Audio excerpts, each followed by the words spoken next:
민수기 13장 21절에서 이 33절까지 말씀 교독하겠습니다.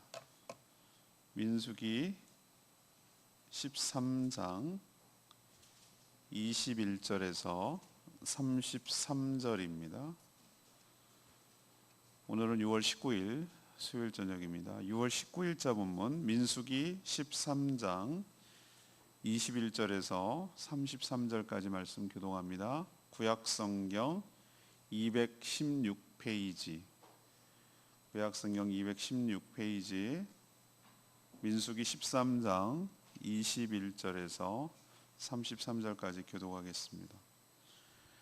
이에 그들이 올라가서 땅을 정탐하되 신광야에서부터 하마더기 르홉에 이르렀고 또 네겝으로 올라가서 헤브론에 이르렀으니 헤브론은 애굽 소안보다 7년 전에 세운 곳이라. 그곳에 아낙 자손 아히만과 세세와 달메가 있었더라. 또 에스골 골짜기에 이르러 거기서 포도송이가 달린 가지를 베어 둘이 막대기에 꿰어 매고 또 석류와 무화과를 따니라. 이스라엘 자손이 거기서 포도를 베었으므로 그곳을 에스골 골짜기라 불렀더라. 40일 동안 땅을 정탐하기를 마치고 돌아와 바란 광야 가데스에 이르러 모세와 아론과 이스라엘 자손의 온 회중에 나와 그들에게 보고하고 그 땅의 과일을 보이고 모세에게 말하여 이르되 당신이 우리를 보낸 땅에 간즉 과연 그 땅에 젖과 꿀이 흐르는데 이것은 그 땅의 과일이니이다.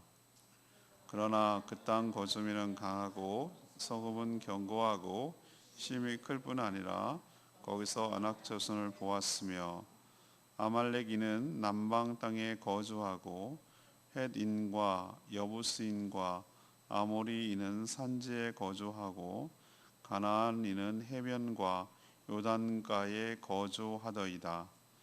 갈렙이 모세 앞에서 백성을 조용하게 하고 이르되 우리가 곧 올라가서 그 땅을 취하자 능히 이기리라 하나. 그와 함께 올라갔던 사람들은 이르되 우리는 능히 올라가서 그 백성을 치지 못하리라.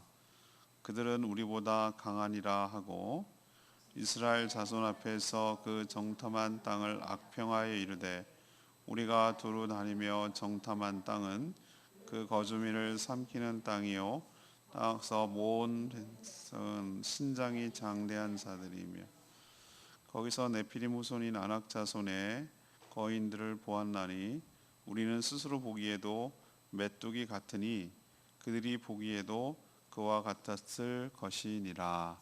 아멘.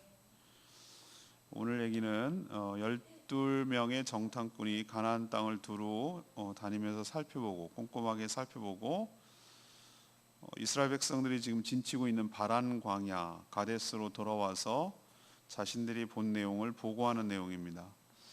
그 땅은 과연 젖과 꿀이 흐르는 하나님께서 말씀하신 그런 땅인 것은 틀림없이 맞지만 그들이 거주하고 있는 성읍은 아주 굉장히 견고하고 또 거주민이 크고 장대하다고 그렇게 보고를 했습니다.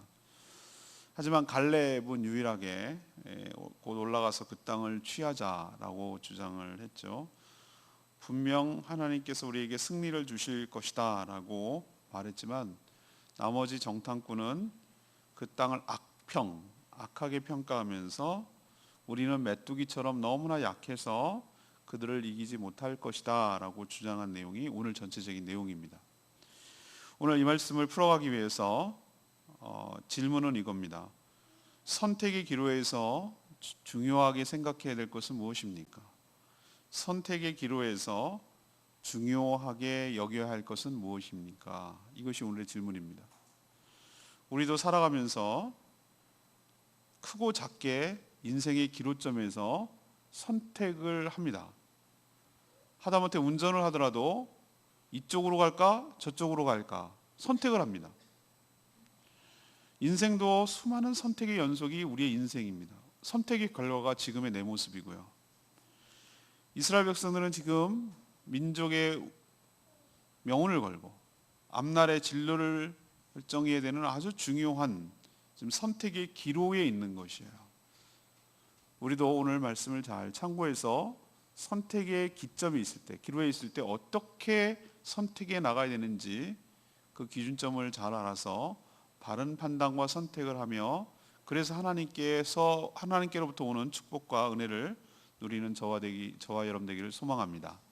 첫 번째로 우선 고려해야 될 것은 누가 이 사명을 주었는지, 그것을 늘 명심해야 되는 것이죠. 12명의 정탐꾼은 모세의 당부대로 가나안 땅 곳곳에서 갔습니다. 40일 동안 걸어다니면서 두루두루 꼼꼼하게 살피고 돌아왔습니다. 현재 지금 이스라엘 백성들은 어디에 머무느냐? 훨씬 남쪽에 가데스라고 부르는 거기에 지금 머물러 있어요. 바람 광야 가데스에 머물고 있어요. 이들은 이스라엘 백성들이 다 모인 가운데 자신들이 보고 온 정탐한 내용을 지금 보고하는 자리예요. 그러니까 얼마나 이스라엘 백성들이 촉각을 곤두세우고 예민하게 지금 듣고 있겠죠. 거기에 자신들이 가야 된다고 하는 땅이니까 그렇죠. 그래서 모세의 당부대로 그때가 포도가 열리는 때였는데 포도나무 송이가 달린 가지를 베어왔어요. 그 채로 들고 왔어요. 그래서 두 사람이 어깨에 메고 얼마나 큰지 포도나무 가지를 이렇게 메고 와서 보여줬어요. 이렇게 큰 포도송이가 열리는 정말 좋은 땅이다라는 샘플로 보여준 것이죠. 이들은 각 지파를 대표했다고 그랬죠. 대표해서 정탐했기 때문에 자신들이 어떻게 보고하느냐, 어떻게 말하느냐에 따라서 백성들에게 미칠 영향이 얼마나 크다는 사실을 직시해야 되는 것이에요. 그런데 이들이 놓친 것이 하나 있어요. 있다고. 이들은 27절에 보면 이렇게 말해요. 모세한테 얘기하는 거예요. 모세에게 말하여 이르되 당신이 우리를 보낸 땅에 간즉 과연 그 땅에 젖과 꿀이 흐르는데 이것이 과일이다. 이런 표현을 쓰고 있어요. 누가 보냈다고 말하죠? 당신이 그랬어요. 당신은 여기서 말하는 것은 모세입니다. 모세가 자신들을 보냈다라고 지금 말하고 있는 거야. 여러분 맞습니까? 표면적으로는 그렇습니다. 근데 여기서부터 문제가 생기는 거예요. 자신이 어떤 일을 하라고 했을 때 표면적으로는 그렇죠. 사람이 말하고 사람이 얘기를 하는 것이죠. 근데 여러분이 항상 명심해야 될 것은 뭐냐면은 하나님께서 여러분들의 인생을 주도해 가시고 이끌어 가시고 여러분의 삶을 명령하시고 인도해 가시는 줄로 믿습니다. 그것을 생각해야 돼요. 12명의 정탐꾼이 모세가 보내서 간 것이 아니고 하나님께서 모세를 통해서 하나님이 보내셨다는 생각을 가져야 된다 이 말이에요. 사람이 보냈다고 생각하니까 가볍게 생각을 하는 경향이 있어요. 우리도 여러 가지 교회 일할 때 제가 여러분에게 뭐를 하라고 하십시오 그러면 제가 했다라고 표면적으로 맞습니다. 그러나 여러분들이 몸된 교회를 위해서 하나님 리더십을 세웠을 때 그것을 교회의 유익과 성도들의 유익을 위해서 하나님께서 그것을 하라고 하고 그것을 명령하고 그것을 부탁하고 당부하고 했다는 사실을 명심하면은 더 신중하고 더 깊이 생각해 볼 수가 있는 것이에요. 우리도 어떤 일을 할 때 내가 받은 이 사명이 누구에게서 준 것인지를 명심할 때 진중하고 신중하고 바르게 말할 수가 있는 것이에요. 그리고 나를 왜 여기 보냈지? 나보고 왜 이것을 하라고 하는 것이지? 라는 정확한 취지와 목적을 나를 보낸 분을 통하여 알 수가 있지 다른 사람을 통해서 알 수가 있는 것이 아니에요. 우리는 하나님께서 내 발로 왔지 누가 발로 왔나? 이렇게 말하는 경우 반은 맞고 반은 틀려요. 궁극적으로 하나님께서 이 자리에 불러주시고 보내어 주신 줄로 믿습니다. 그렇게 사람이 보냈다고 생각하는 사람은 늘 안 돼도 남의 탓, 잘 되면 자기 탓, 자기 공 이렇게 말하는 사람이 강해요. 근데 하나님께서 나를 보내시고 우리 찬양 있잖아요. 나를 지으신 이가 하나님, 나를 보내신 이도 하나님. 모든 것이 다 하나님의 은혜라.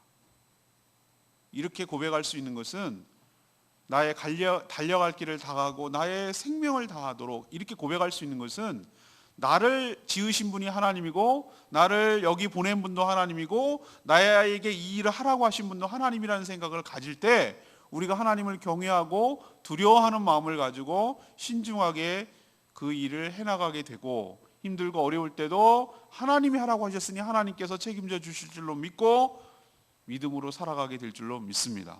근데 사람에게 내가 이거 하라고 그랬다라고 하면 사람한테 잘 보이려고 하고 목사에게 잘 보이려고 하고 사람에게 잘 보이려고 사람에게 인정받으려고 하고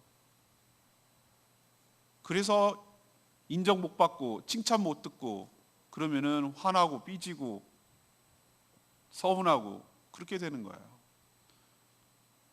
그게 그거잖아요 라고 오늘 말하는 가운데 똑같이 얘기할 수 있으나 그 똑같은 것 같은데 그 미묘한 차이가 나중에 엄청난 큰 차이를 가져온다는 거 명심하시고 여러분을 하나님께서 보내신 거 기억하시고 다 생각과 계획과 뜻이 계시고 우리 인생의 주인 되셔서 가장 좋은 길로 인도하시는 그 하나님을 신뢰하는 마음으로 믿음으로 살아가는 믿음으로 사명을 감당하는 저와 여러분 되기를 소망합니다. 두 번째 얘기는 우리가 선택의 기로에 있을 때 뭘 생각해야 되냐면 본 사실을 넘어서서 믿음의 해석이 중요하다는 거예요. 본 것이 중요한 것이 아니라 믿음의 눈으로 그것을 해석하는 게 중요해요. 인생은 해석이에요. 12명의 정탐꾼도 모두 다 가나안 땅이 하나님께서 말씀하신 대로 젖과 꿀이 흐르는 좋은 땅이다 라는 것에 대해서는 모두 다 동의했어요. 그리고 그 증거로 포도송이를 가지째, 얼마나 무거웠으면 포도송이를 가지째 들고 왔겠어요. 우리도 뭐 거봉이 꽤 크다고 그러는데 그런 포도보다 더 훨씬 더 좋았던 실했던 포도인가 보죠. 하지만 중요한 것은 이 팩트, 포도송이가 엄청 크다는 이 사실보다 그것을 해석하는 데 있어서 거기서 확연하게 갈라져요. 다 똑같이 동의한다니까요. 젖과 꿀이 흐르는 땅이라는데. 근데 10명은 여호수아와 갈렙을 제외한 나머지 10지파의 10명은 가나안 땅 거주민, 거기서 살고 있는 사람들은 워낙 강하고 성읍은 아주 단단하게 성읍이 서 있고 여러 족속들이 이미 여러 땅을 다 포진하고 있더라. 특히 모든 백성들이 신장이 장대하고 우리보다 머리 하나가 더 크더라. 네피림이다. 이거는 자기가 과장하니까 이런 소리. 네피림이 뭐냐면은 옛날에 그 아브라함 부르기 훨씬 전에 그때 네피림은 뭐냐면 고대의 거인 족속을 네피림이라고 불렀어요. 그들이 보기에 진짜로 네피림이었는지 그건 아닌지 모르겠으나 그들이 느끼기에 적이 엄청나게 커 보이는 거예요. 그래서 한다는 얘기가 자신들은 가서 그들을 칠 수가 없어요. 그 땅을 차지하지 못할 거야 라고 단정하고 있어요. 이들이 하는 말 중에 자신들을 뭐라고 비유하고 있습니까? 메뚜기라고 비유하고 있어요. 메뚜기.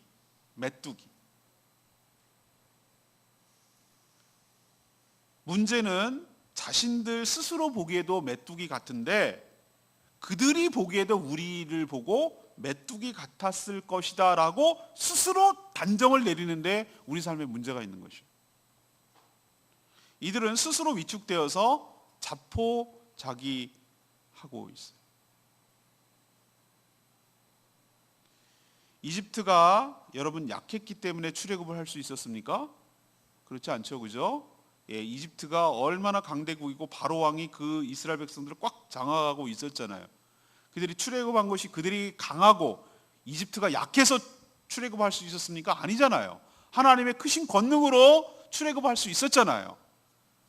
근데 그들은 그 객관적 사실만 보고 그 성읍이 가나안 주민들의 성읍이 너무 크고 그들이 키가 크고 그렇기 때문에 우리는 메뚜기 같아갖고 스스로 메뚜기 같아서 못 간다고 아예 그냥 자포자기하는 거 이게 문제라니까요. 우리도 어떤 보는 사실을 넘어서서 믿음으로 보고 믿음으로 해석하는 것이 굉장히 중요할 줄로 믿습니다. 누가 그걸 보는 걸 못 봐요? 다 보죠. 세상 사람들 보고 똑같이 봐요. 우리가 다른 점이 무엇입니까? 그것을 넘어서서 믿음의 눈으로 보는 시각이 필요할 줄로 압니다. 우리도 선글라스를 껴면 처음에는 이 안경을 보다가 보죠. 근데 쓰면은 달라지죠. 믿음의 눈으로 보는 게 필요해요. 믿음의 눈으로.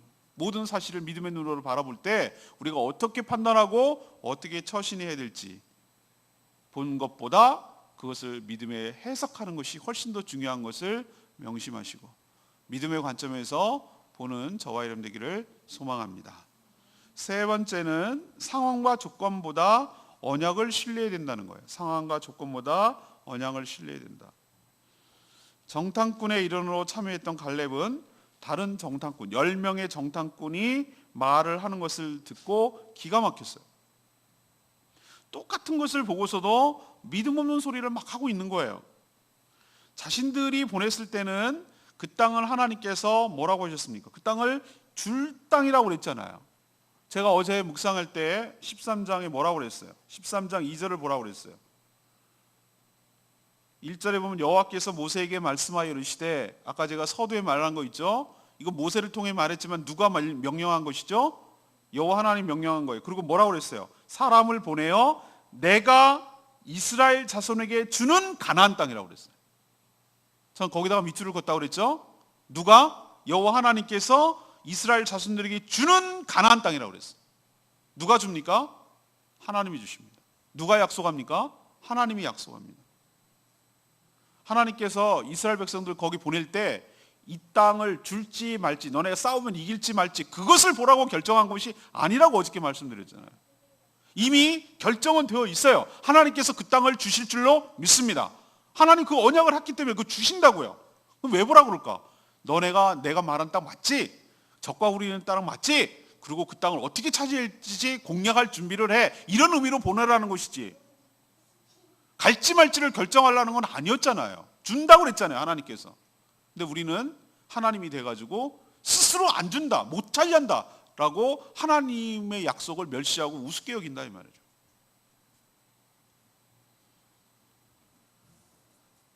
갈렙은 모세 앞에서 백성들을 조용하게 했어요.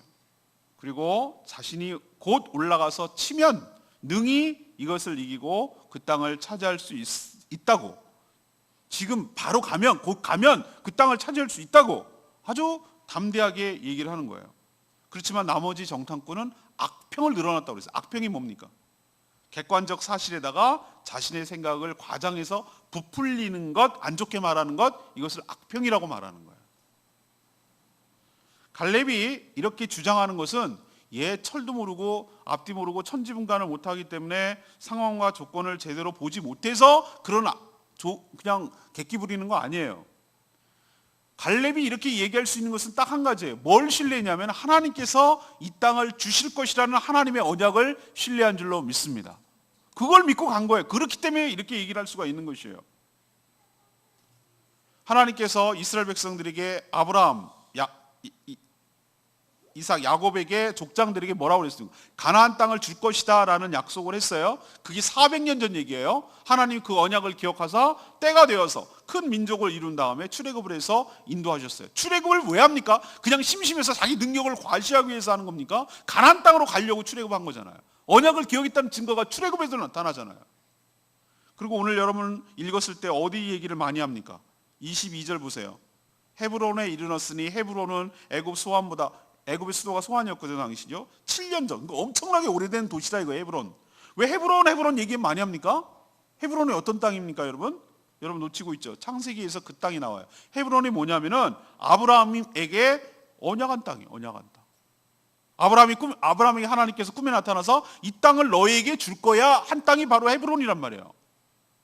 또 아브라함의 아내 사라가 죽었을 때 막벨라 굴이라고 있어요. 돈 주고 사서 그 사람들에게 자기 땅 아니다, 그냥 묘지해라 그랬는데도 아브라함이 아니라는 거예요. 굳이 돈을 주고 그 땅을 사는 거예요. 이게 왜 그럽니까? 알박기 요즘 개념으로 말하면 땅을 내가 너네들 치사하게 내 덕 볼 생각 없어. 난 내 돈으로 당당하게 이 땅 살 거야. 내 땅을 소유를 찍어 놓는 거예요, 거기다가. 아브라함이 그걸 했어요. 왜 그럴까? 하나님이 거기 땅 준다 그랬거든. 왜 이스라엘 백성들이 오늘 헤브론에 대해서 이렇게 많이 언급을 합니까? 왜 굳이 여러 돌아다닌 땅이 있었을 텐데 헤브론에 가서 헤브론은 소환 땅보다 7년이 어쩌고저쩌고 막 이런 얘기를 합니까? 그 땅이 하나님이 주신 땅이란 얘기예요. 그러니까 이 얘기를 이렇게 오래 하는 거예요. 나머지 10장 정탐꾼은 뭘 봤습니까? 상황과 조건만 본 거예요. 얼마나 성읍이 큰지, 그 사람들이 얼마나 기골이 장대한지, 그래서 싸우면 안 될 것 같은 그것만 봤는데, 갈렙은 그걸 본 게 아니라 하나님의 언약을 기억한 거예요. 그래서 그런 싸우러 나가면은 차지할 거라고 믿고 이런 소리를 하는 거지, 밑도 끝도 없이 객기 부리는 거 아니라 이 말이에요. 우리도 얼마나 10명의 정탐꾼 같이 말하는지 몰라요. 저도 그런 성향이 강해요. 부정하지 않아요. 그냥 객관적 조건과 상황이 유리한 쪽과 불리한 쪽을 나는 봐요. 그래서 이쪽이 훨씬 더 유리한데? 이쪽으로 가야 되는데? 근데 우리는 때로는 선택의 기로가 있을 때 상황과 조건 보지 말고 하나님이 뭘 기뻐하지? 하나님이 뭘 원하시지? 하나님이 왜 날 여기 보냈지? 하나님이 내가 뭐 하라고 하는 것이지? 라는 것을 먼저 생각해야 될 줄로 믿습니다. 분명히 상황과 조건 나한테 불리해요. 이렇게 하면 내가 고생할 게 뻔해. 그런데도 우리는 뭘 선택해야 되냐면은 상황과 조건과 나한테 유리하냐 불리하냐를 선택하는 것이 아니라 하나님의 뜻이 기뻐하는 일인가, 하나님의 뜻을 이루는 것인가, 하나님 나라를 확장하는 것인가, 하나님의 뜻이 이 땅에 실현하는 것인가, 이것을 먼저 생각하고 그 길을 택하고 취할 때 하나님께서 축복하시고 은혜를 베풀어 주실 줄로 믿습니다. 우리는 그렇게 살아가는 사람들이에요. 상황 따라 조건 따라 움직이는 사람들이 아니에요. 유리하면 여기 붙고 불리하면 모른 척하고 쓰면 뱉고 달면 삼키고 이렇게 살아가는다면 세상 사람과 하나도 다를 바 없어요. 우리는 상황과 조건 따라 기로에 섰을 때 그거 보는 사람들이 아니에요. 하나님의 약속을 보고 하나님의 사명을 보는 사람들이에요. 먼 훗날 하나님께서 주실 축복을 먼저 생각하는 사람들이고 그것을 우직하게 가는 사람들이에요. 남들 보면 미쳤다 그래요. 남들 보면 저 바보라 그래요. 그래요. 그렇지만 우리는 알아요. 이 길로 선택하고 갔을 때 하나님께서 궁극적으로 커다란 가나안 땅을 예비해 놓고 축복하여 주실 줄로 믿습니다. 저는 레마의 말씀 오늘 33절 말씀. 우리는 스스로 보기에도 메뚜기 같으니 그들이 보기에도 그와 같았을 것이니라 그랬어요. 이게 그 유명한 일명 메뚜기 컴플렉스예요. 객관적으로 보면은 이스라엘 백성은 그렇게 보일 수 있어요. 그러나 전쟁도 하기 전에 이렇게 스스로 말하는 것은 이미 지고 들어가는 거예요. 지고 들어가는 거예요. 이미 기가 꺾였어요. 싸울 의지가 없어요. 싸워도 이런 전쟁은 백전백패예요. 이런 말을 하는 것은 뭐가 없기 때문에? 믿음이 없기 때문에 그래요. 메뚜기 맞아요. 메뚜기 맞다니까요. 그렇지만 메뚜기가 말이죠, 뒤에 누가 있냐 하면은 그 뒤에 하나님이 계시면 얘기가 달라져요. 애니메이션 옛날에 그 나온 거 있죠. 그 곤충들 이야기를 나오는 거 보면 나 기가 막혀요. 예? 우리가 보기에는 메뚜기 별것도 아닌 거 있잖아요. 개미들한테 메뚜기가 폭군이에요, 폭군.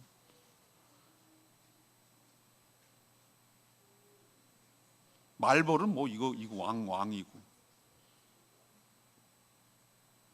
우리도 이렇게 생각해야 돼요. 우리는 걔네가 굉장히 커 보이고 세 보여. 그렇지만 쟤네들한테는 게임도 안 되는 하나님이 내 뒤에 등 뒤에 계시는 줄로 믿습니다. 메뚜기 맞아요. 메뚜기가 싸우나? 메뚜기 보고 싸우라고 너네만 나가서 싸워 알아서 죽든지 말든지 그럴 뿐이 아닌 거 알잖아요. 바로 이집트 군대가 강하지만 하나님이 그들을 출애굽시켰잖아요. 그걸 믿고 나의 등 뒤에서 나를 도우시는 하나님이 계신 줄로 믿고 출애굽할 때 홍해의 이집트 군사들을 수장시킨 것을 믿고 하나님의 약속이 이루어짐을 믿고 믿음으로 나갈 때 이 어려움들을 이겨낼 줄로 믿습니다. 스스로 컴플렉스에 빠져가지고 난 메뚜기 같아. 그건 메뚜기예요. 그냥 메뚜기로 살다 죽는 거예요. 그래, 난 메뚜기지만 메뚜기처럼 연약하고 부족하지만 내 힘으로 싸우는 것이 아니라 하나님께서 나와 함께 하셔. 저들은 상대하지 못할 내 등 뒤에 하나님이 함께 계셔. 이 전쟁은 하나님께 속한 것이니 하나님이 나가 싸우게 한다라는 믿음을 가지고 나갈 때 객관적 상황과 조건이 불리해도 하나님이 나의 도움 되시고 힘과 능력이 되실 줄로 믿습니다. 오늘 세 가지 말씀드렸어요. 질문이 뭐였습니까? 우리도 살아가면서 선택의 기로에 있을 때가 굉장히 많이 있어요. 그때 여러분들 잘 판단하고 잘 선택해야 돼요. 그때 판단 기준이 되는 게 뭐냐는 거예요. 뭘 갖고 판단하냐는. 첫 번째는 누가 날 여기 보냈지? 그리고 누가 나에게 이 사명을 줬지? 라는 걸 명심하셔야 돼요. 하나님이 보내신 것. 그렇다면 하나님께서 책임져 주시고 하나님께서 인도하여 주실 줄로 믿습니다. 두 번째는 뭐예요? 본 것만 갖고 얘기하지 말라니까요. 본 넘어서 믿음의 눈으로 해석을 잘 하셔야 된다고. 우리도 인생에 여러 가지 하루에도 수많은 일들이 일어나요. 근데 보면요, 어떤 사실을 받아들일 때 똑같은 사실도 어떤 사람은 그게 이게 나에게 유익할 거야, 나에게 도움이 될 거야 이렇게 말하는 사람이 있고, 똑같은 사건도 오늘 재수가 없어갖고 어쩌고저쩌고 그러고 부정적으로 생각하는 사람이 있고, 똑같은 사실을 놓고 오늘 정말 힘들어가고 그냥 죽을 고생했다고 그럴 때 그렇게 말하는 사람이 있고, 아니야, 나 오늘 힘들었지만 나에게 굉장히 좋은 경험을 한 경험이 됐어, 이것이 나중에 내가 큰 자산이 될 거야 라고 말하는 사람, 하필이면 꼭 날 이걸 시켜가지고 내가 고생했잖아 이렇게 말하는 사람이 있고, 나 이거 해가지고 오늘 안 해보던 일을 해가지고 내가 굉장히 도움이 돼 이렇게 말하는 사람이 있고, 똑같은 상황을 놓고 볼 때 어떻게 해석을 하느냐, 어떻게 해석하느냐가 확연하게 달라요. 인생은 해석이라고 말씀드렸어요. 믿음으로 해석할 때, 하나님의 시각으로 해석할 때 바르게 판단하고 바르게 나아가게 될 줄로 믿습니다. 그러니까 믿음의 눈으로 보라는 거예요. 세 번째는 뭡니까? 상황과 조건 좀 보지 말라고. 함정. 상황과 조건 좋은 쪽으로 가는 롯은 소돔 고모라로 갔어요. 상황과 조건 따라 움직이면 소돔 고모라로 간다고, 멸망의 도성으로 간다. 믿음의 눈으로 보고 하나님을 선택하셔야 돼요. 그러면 하나님께서 여러분들이 친히 가나안 땅으로 인도해 가실 줄로 믿습니다. 10명이 아니라 2명의 소수인 갈렙과 여호수아가 되기를 소망합니다. 오늘 말씀 붙들고 기도하기 전에 아까 불렀던 찬양이죠, 927장 주님이 주신 땅으로 찬양 부르고 기도하겠습니다.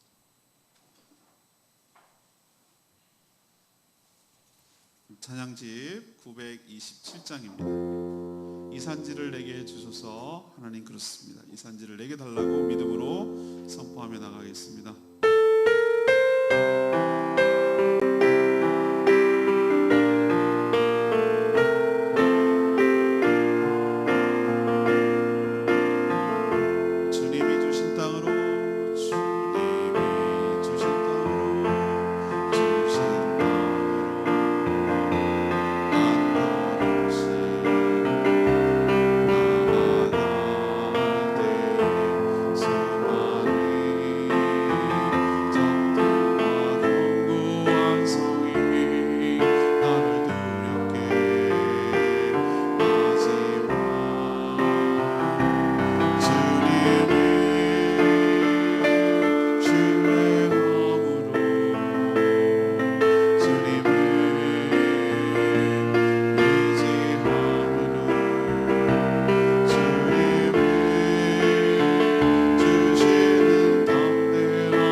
호락호락하게 우리를 환영하지 않아요.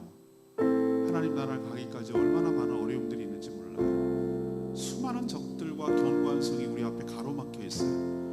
그걸 탁 쳐다보면 기가 막혀요. 인생의 짐이 너무 무겁고 힘들어서 두려워요.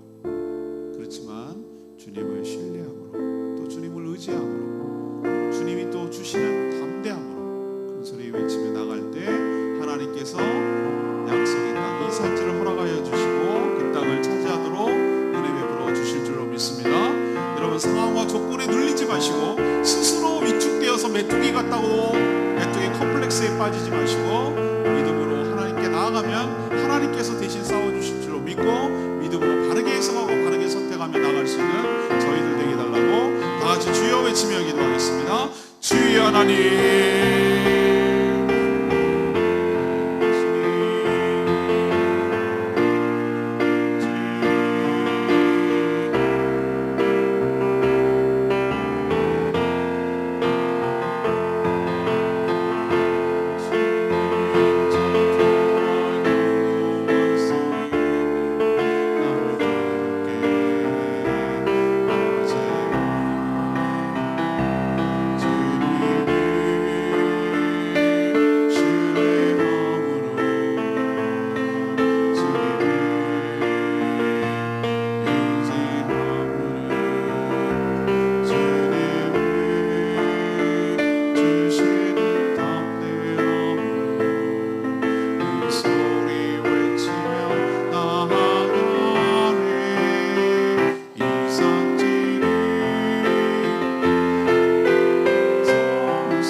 하나님, 정탐꾼의 보고를 듣고 보면서 저희 모습을 살펴봅니다. 저희도 똑같이 보고를 할 때 믿음 없는 소리를 할 때가 참 많습니다. 상대가 너무나 커 보이고 우리는 너무나 작게 느껴져서 메뚜기 같이 느껴질 때가 많습니다. 그래서 싸울 엄두가 나지 않을 때가 많습니다. 그래서 스스로 위축되어서 하나님의 약속조차 잃어버릴 때가 너무 많습니다. 그러나 하나님께서 반드시 그 땅을 주신다고 하셨으니 그 일을 행하시고 이루실 하나님을 온전히 신뢰하는 저희들 되게 하여 주시옵소서. 상황과 조건보다도 하나님의 약속을 더욱더 믿게 하여 주시옵소서. 저희도 늘 선택의 기로에 서 있습니다. 그리고 선택을 할 수밖에 없습니다. 저희들이 바르게 보고 바르게 나아가는 저희들 되게 하여 주시옵소서. 오늘도 간구하는 기도마다 응답하여 주시기를 원하옵고 예수 그리스도의 이름으로 축복하며 기도합니다. 아멘. 오늘은 수요 기도의 날이기 때문에 교회를 위한 중보기도 시간을 갖도록 하겠습니다.